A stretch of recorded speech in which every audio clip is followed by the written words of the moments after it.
Bueno, pues iniciamos, como ven o como oyen, mi voz sigue siendo mala, tengo una cuerda vocal paralizada, bueno, la vejez. Pues iniciamos la segunda sesión dedicada al pensamiento de Thomas Kuhn, en esta especie de minicurso, en que han convertido, por cierto, Bolonia, lo que antes eran cursos completos de todo un año, dedicados, en este caso, a filosofía de la ciencia. Bien, el día pasado les hablé de la biobibliografía de Thomas Kuhn. Hoy voy a tratar sobre todo de explicarles el concepto de paradigma. Miren, si hubiera que resumir, creo, el pensamiento de Kuhn con pocas palabras, el pensamiento de Kuhn acerca de la ciencia, yo creo que se podría decir lo siguiente, que para Kuhn la ciencia es una empresa colectiva de solución de enigmas que se realiza en ocasiones a lo largo de periodos extensos. Es el periodo de la ciencia normal, en definitiva. Periodos extensos que se ven interrumpidos en ocasiones por breves episodios de revoluciones científicas que se resuelven con el cambio de paradigma. Fíjense ustedes, yo he empleado la expresión empresa colectiva para hablar de la ciencia. Es una nueva terminología en definitiva, pero no inocua, como vamos a ver a continuación. Y les he hablado de ciencia normal, de paradigma científico. No les he hablado de teorías científicas, por cierto. Y les he hablado, sobre todo, de actividad científica. Pues bien, así entendida la ciencia como una empresa colectiva de resolución de enigmas, pues no estoy haciendo otra cosa que hablando de la ciencia como algo que es perfectamente susceptible de análisis empírico. Es una empresa colectiva y como tal, algo susceptible de ser analizado empíricamente. ¿Desde qué perspectiva? Pues desde una perspectiva histórica, cómo se ha desarrollado esa empresa colectiva de solución de enigmas, y también desde una perspectiva sociológica. ¿Cuáles han sido las fuerzas sociales implicadas en el desarrollo de esa empresa colectiva de solución de enigmas? Si lo hago desde la perspectiva de la historia, que es una ciencia, y desde la humana, pero ciencia, y desde la perspectiva de la sociología, que también es una ciencia humana, pero ciencia, ¿qué estoy haciendo? Estoy reemplazando mi aproximación filosófica a la problemática de la ciencia por aproximaciones científicas. Y eso no es otra cosa más que naturalizar. Naturalizar no es solo reemplazar la filosofía por una ciencia natural. Naturalizar es reemplazar la filosofía por cualquier ciencia. Y en este caso, en el caso de Kuhn, el reemplazo de la filosofía se realiza por la historia de la ciencia y por la sociología de la ciencia. Pues bien, hemos dicho también en este cambio terminológico importante que Kuhn introduce en el ámbito de la reflexión sobre la ciencia, hemos dicho que la ciencia es una empresa colectiva de solución de enigmas que en ocasiones dura muchísimo tiempo. Se van acumulando, por así decirlo. Se van haciendo a través de un proceso cumulativo o acumulativo nuevas aportaciones a esa ciencia. La ciencia de esos largos periodos cumulativos es lo que Kuhn va a llamar una ciencia normal. Una ciencia normal que en último extremo va a consistir ¿en qué? Pues en limpiar de asperezas,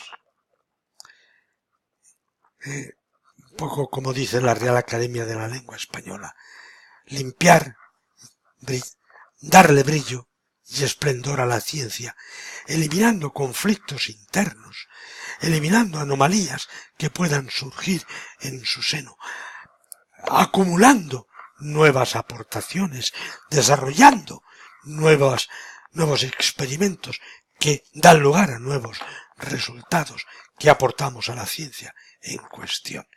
Y todo ello, desde luego, toda esa empresa está vertebrada. ¿Por qué? Está vertebrada por lo que Kuhn va a llamar un paradigma. No una teoría científica, sino un paradigma.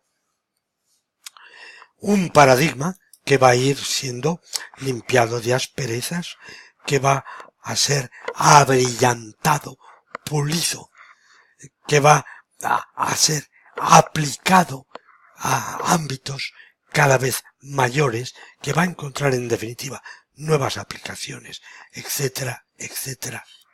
También les he dicho que esos periodos de larga duración de desarrollo de la ciencia normal en ocasiones se ven interrumpidos por breves periodos de convulsión.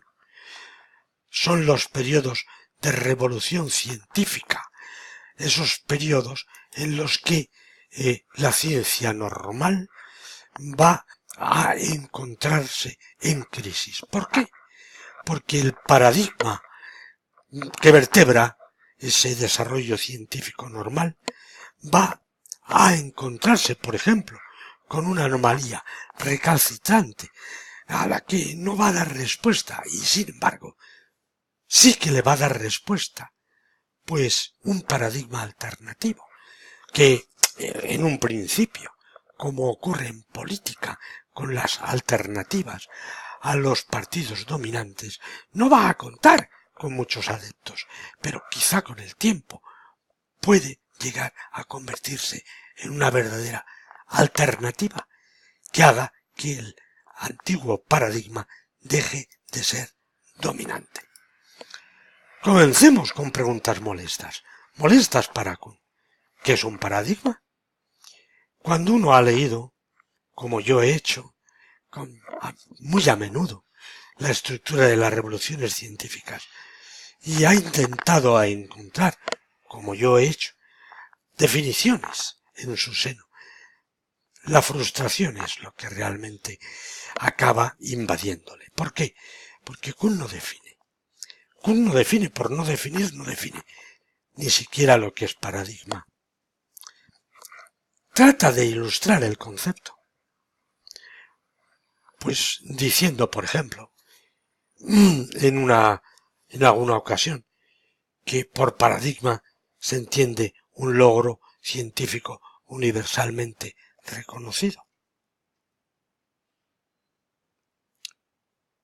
Un paradigma sería, por ejemplo, pues el paradigma newtoniano, la mecánica newtoniana, un logro científicamente reconocido durante mucho tiempo, hasta que surge el qué, pues la alternativa nada menos que cuántica, einsteiniana y cuántica. Pero también fíjense, Kuhn llega a decir, un paradigma no es otra cosa más que un libro, por ejemplo el Almagesto, el libro que contiene la doctrina tolemaica en el campo de la astronomía. Podría haber dicho el de Revolutionibus Orbium Coelestium, que es la obra que contiene la doctrina básica de Copérnico en el campo astronómico. En ocasiones dirá, no, es una filosofía, es una constelación de preguntas, y llega a decir, en lo que yo no voy a entrar ahora precisamente, un mito. Puede ser un mito. Margaret Masterman llegó a distinguir 21 significados diferentes del término paradigma en la obra de Kuhn. Sea como fuere, la verdad es que Kuhn llegará un momento en que se verá obligado a matizar qué es un paradigma. Ya lo empieza haciendo en el postscript del año 1970 de la estructura de las revoluciones científicas, que había sido publicada en el 62. Pero será sobre todo en su obra Segundos Pensamientos sobre Paradigmas, donde Kuhn acabará reemplazando el concepto de paradigma por el concepto de matriz disciplinar, que considera que es mucho más riguroso. ¿Qué es una matriz disciplinar? Pues una matriz disciplinar es un conjunto de elementos ordenados de varios tipos. Entre esos elementos va a distinguir, pues, Thomas Kuhn, por una parte, generalizaciones simbólicas. Yo creo que aquí Kuhn podía haber hablado de hipótesis científicas o de teorías, pero no habiéndolo hecho en la estructura de las revoluciones científicas, no lo va a hacer tampoco aquí, va a introducir el concepto de generalización simbólica. Más que introducir el concepto, va a introducir el término porque no lo va a definir. Junto a las generalizaciones simbólicas, en la matriz disciplinar también distingue modelos. Los modelos que son los elementos que proporcionan a las comunidades científicas vertebrados por las matrices disciplinares, antiguamente paradigmas, pues las analogías preferidas. Y finalmente los ejemplares, que son esos ejemplos paradigmáticos que todos hemos aprendido cuando hemos estudiado biología o física o química, que son los ejemplos a través de los cuales uno acaba entendiendo las generalizaciones simbólicas, porque son los elementos a través de los cuales incluso se dota de significación empírica a esas generalizaciones simbólicas. Son los ejemplos paradigmáticos, ¿verdad? ¿Qué sería de la biología sin los ejemplos, de la genética de poblaciones y de la genética en general, sin los ejemplos relacionados con la llamada mosca del vinagre, ¿verdad? ¿Qué sería? Muy poco. Nada. Esos ejemplos paradigmáticos son claves en el desarrollo de empírico, en la dotación de significado empírico a las propias generalizaciones simbólicas. Además, esos ejemplares son lo que nos va a permitir encontrar como estudiantes pues ciertas relaciones de similitud o semejanza, que es lo que nos va a permitir el extender las generalizaciones simbólicas de partida también a nuevos ámbitos. Vamos a crecer, en definitiva, o hacer que crezca la matriz disciplinar que vertebra nuestra comunidad. Bien, los ejemplares, en definitiva, son los medios a través de los cuales acabamos planteándonos dentro de la matriz disciplinar las cuestiones clave que hay que atender. Son los elementos que nos dicen qué respuestas son admisibles y cuáles no, pero son también los elementos que dejan siempre la puerta abierta a enigmas para poder seguir desarrollando la matriz disciplinar. Hasta aquí esta sesión dedicada al concepto de paradigma y ciencia normal. Próximo día hablaremos de las revoluciones científicas. Muchas gracias por su atención.